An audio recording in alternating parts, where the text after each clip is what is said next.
go about doing this survey. Um, One type of questions, one technique that we use is to use the Likert scale, where we're able to ask questions within those components that I mentioned earlier on. And we're able to get people to very quickly respond to their agreement or disagreement to certain statements that we might make. And typically what we find is that people find this way of responding to a survey very, very easy and user-friendly, and they're able to actually give their responses very quickly. It's also very easy for us to be able to analyze this kind of data because it's very quantifiable.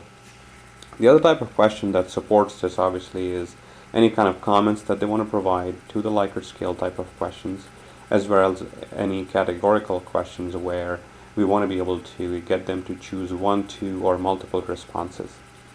Obviously in the survey we want to make sure that we tailor the survey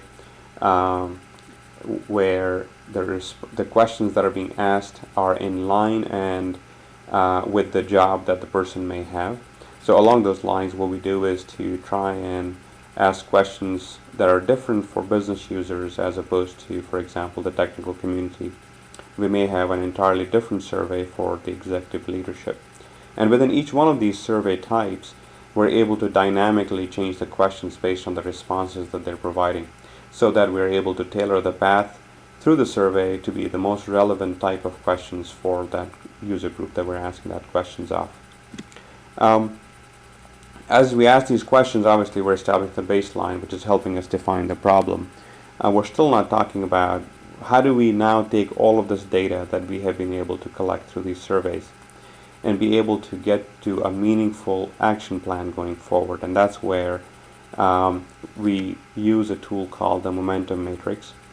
The momentum matrix has the ability to be able to take all of those different components and be able to come up with strategies and tactics that could be used to move you from point A to point B on that maturity model. So from one stage to, say, stage 1 in data quality, if you wanted to move to stage 3 in data quality, what would be the strategies and tactics that you would use to get from stage 1 to stage 3?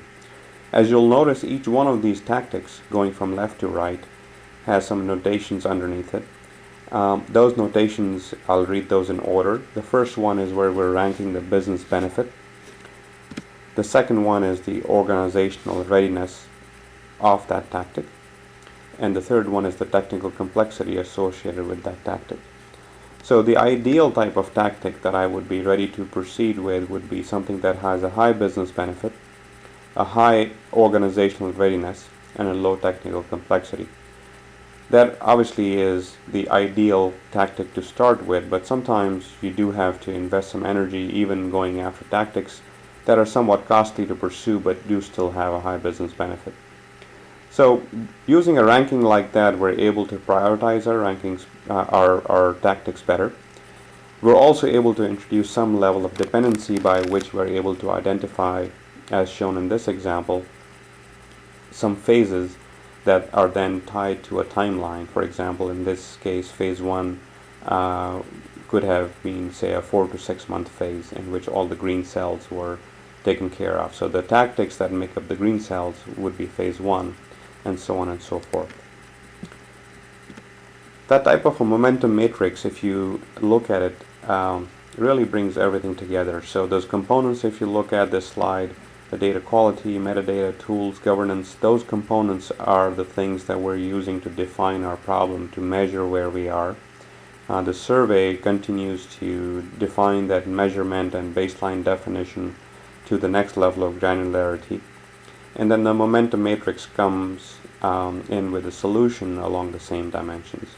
So this is why we say that this is how it all ties together, that it has to be a methodology and an approach that is using the same kind of parameters to be able to not only measure the problem or the issue, but to also be able to come up with a solution. Some lessons learned over the years that I would like to share with you in terms of what are the critical success factors as you embark on a BI strategy. As I mentioned earlier, you have to be able to take the generic definitions, but you have to be able to define it in the vocabulary of your organization. It is very, very important that the kind of lexicon that you're using around BI strategy is something that is understood within your organization and then does not end up being an academic exercise. Scope is very, very important, as you know from obviously other projects that you may have tackled. BI strategy is not unique in that way, but in fact, lessons learned in scope management and all other areas apply here as well. And you have to pick and choose and see which ones are the battles you want to pick now and which ones can be delayed till later. And that's where we have been very effective using the momentum matrix as a methodology. The dependencies are very important, so as you go about building these phases, be looking at what may be foundational elements that, if are not put in place now, will get in the way of you being able to define a good strategy. Along those lines, the ranking criteria and the scoring framework has to be understood and agreed upon before you start a BI strategy. So as you're coming up with these phasings and the rankings later on, it is easier for people to buy into it, and it is something that they own and believe that is the right ranking mechanism. The other piece that I think I would like to point out that is very, very important is that whatever framework you define will be with you for some time. What I mean by that is that if you start with a framework, you cannot change it halfway through your project, because whatever you use to establish a baseline is your control, and you have to come back and measure yourself against it. So take the time to define the right framework, get some advice on what are the elements that you should be measuring, how should you go about measuring it, what level of detail is appropriate, and at what point do you get into so much detail that you wouldn't know what to do with the data that comes back from those kind of surveys. And so that speaks to the granularity of the data analysis. If you're going to be able to base your future direction on this data, then you have to make sure that the granularity is appropriate for the problem that you're trying to solve. So with that, I would like to open this up for questions from the audience. I know a lot of people have been typing in questions as we go. But I hope this was informative in terms of our approach and our point of view when it comes to BI strategy. And with that, I would like to take questions from the audience.